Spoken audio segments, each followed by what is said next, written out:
Hello दोस्तों, आज हम जिस टॉपिक के बारे में बात करने वाले हैं वो एक बहुत ही इम्पॉर्टेंट टॉपिक है जिसका नाम है ब्यूरोक्रेसी थ्योरी। तो आज हम इस वीडियो के जरिए ब्यूरोक्रेसी थ्योरी के बारे में तफसील से जानेंगे। लेकिन उससे पहले हम ये जान लेते हैं कि ब्यूरोक्रेसी टर्म का इस्तेमाल सबसे पहले किसने किया था। तो ब्यूरोक्रेसी टर्म का इस्तेमाल सबसे पहले एक फ्रेंच इकोनॉमिस्ट ने किया था जिनका नाम था विंसेंट डी गोर्ने। इन्होंने ब्यूरोक्रेसी टर्म का इस्तेमाल 1745 में किया था। अगर हम मीनिंग समझना चाहें कि ब्यूरोक्रेसी का मतलब फ्रेंच में क्या होता है, तो फ्रेंच में इसका मतलब होता है डेस्क। आइए अब हम आगे बढ़ते हैं और ये जान लेते हैं कि ब्यूरोक्रेसी थ्योरी को किसने दिया था। तो ब्यूरोक्रेसी थ्योरी का नाम दिमाग में आते ही एक बहुत बड़ा नाम आता है जिनका नाम है मैक्स वेबर। मैक्स वेबर ने ब्यूरोक्रेसी थ्योरी को एक सिस्टमेटिक वे में और बहुत ही अच्छे ढंग से इसको डिफाइन किया है। तो ऐसा नहीं है कि मैक्स वेबर ही एक शख्स हैं जिन्होंने ब्यूरोक्रेसी के बारे में लिखा है, बल्कि और बहुत सारे लोग हैं जिन्होंने ब्यूरोक्रेसी के बारे में लिखा है। तो आइए उनके भी कुछ नाम जान लेते हैं कि वो लोग कौन हैं और उनका नाम क्या है। तो उसमें सबसे पहला नाम है रॉबर्ट मिसेल्स का, और दूसरा नाम है कार्ल मार्क्स का, और तीसरा नाम है गटेनो मोस्को का।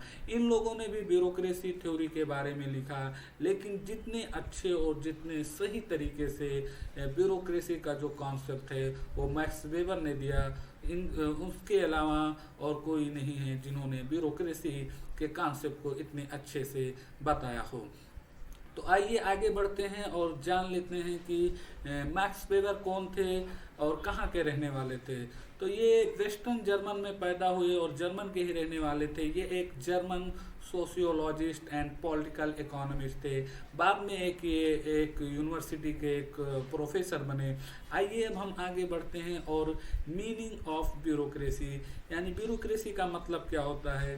तो ब्यूरोक्रेसी का मतलब या ब्यूरोक्रेसी से मुराद ये है कि ये एक ऑर्गेनाइजेशन के सिस्टम को कंट्रोल और मैनेज करते हैं जिनको हम ब्यूरोक्रेट्स कहते हैं। अगर हम दूसरे तरीके से इसको समझना चाहें तो इस तरीके से समझ सकते हैं कि एक ऑर्गेनाइजेशन के अंदर के जो day to day business operation होते हैं उसको ये हैंडल करते हैं और उसको ये रन करते हैं, उन्हीं को हम ब्यूरोक्रेट्स कहते हैं। अगर हम अकॉर्डिंग टू मैक्स वेबर के हिसाब से हम जानना चाहें कि इसका डिफिनेशन क्या होता है, तो उन्होंने इसको बहुत ही सरल अंदाज में डिफाइन किया है।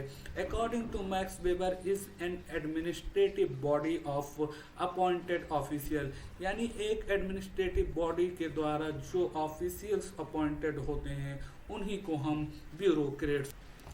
आइए अब हम आगे बढ़ते हैं और जान लेते हैं एलिमेंट्स ऑफ ब्यूरोक्रेसी, यानी ब्यूरोक्रेसी के कितने एलिमेंट्स हैं। तो बेसिकली ब्यूरोक्रेसी के 7 एलिमेंट्स हैं जो इस तरीके से हैं।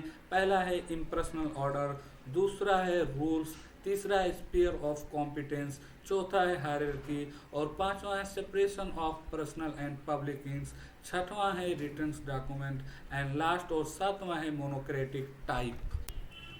आइए अब हम इन सातों एलिमेंट्स को एक एक करके समझ लेते हैं। तो सबसे पहले इम्पर्सनल ऑर्डर। इम्पर्सनल ऑर्डर से मुराद ये है कि जो ब्यूरोक्रेट्स होते हैं उनको अपने काम गैर अखलाकी अंदाज में करना चाहिए।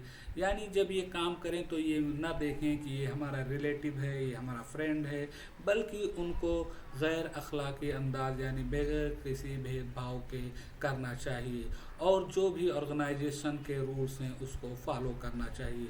और दूसरा एलिमेंट्स है रूल्स।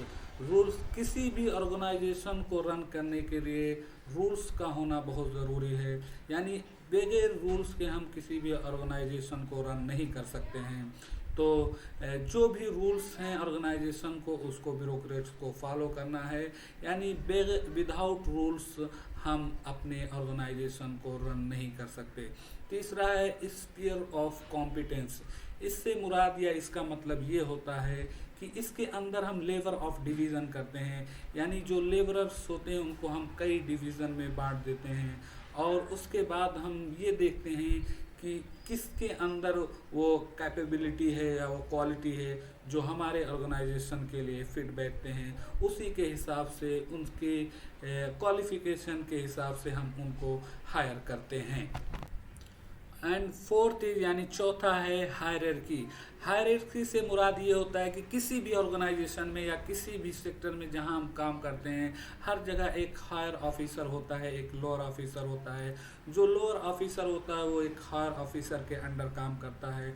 तो इससे मुराद इसमें भी इसका मुराद उसी से है कि एक जो हायर ऑफिसर होता है वो लोअर ऑफिसर उसके अंडर में काम करता है।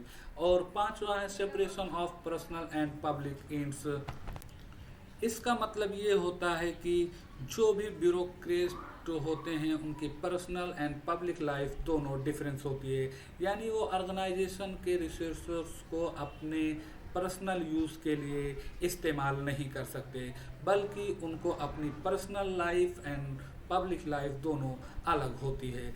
अब हम आगे बढ़ते हैं और सिक्स्थ एलिमेंट्स जो ब्यूरोक्रेसी के वो है रिटन डॉक्यूमेंट।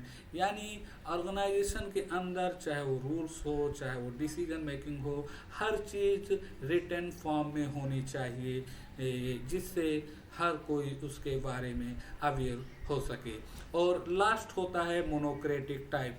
इससे मुराद या इसका मतलब ये होता है कि एक ब्यूरोक्रेट्स का काम उसको खुद करना होता है, वो किसी ऑर्गेनाइजेशन या किसी दूसरे आदमियों से उसको नहीं करा सकता, बल्कि उस ब्यूरोक्रेट्स को अपने कामों को खुद करना होगा।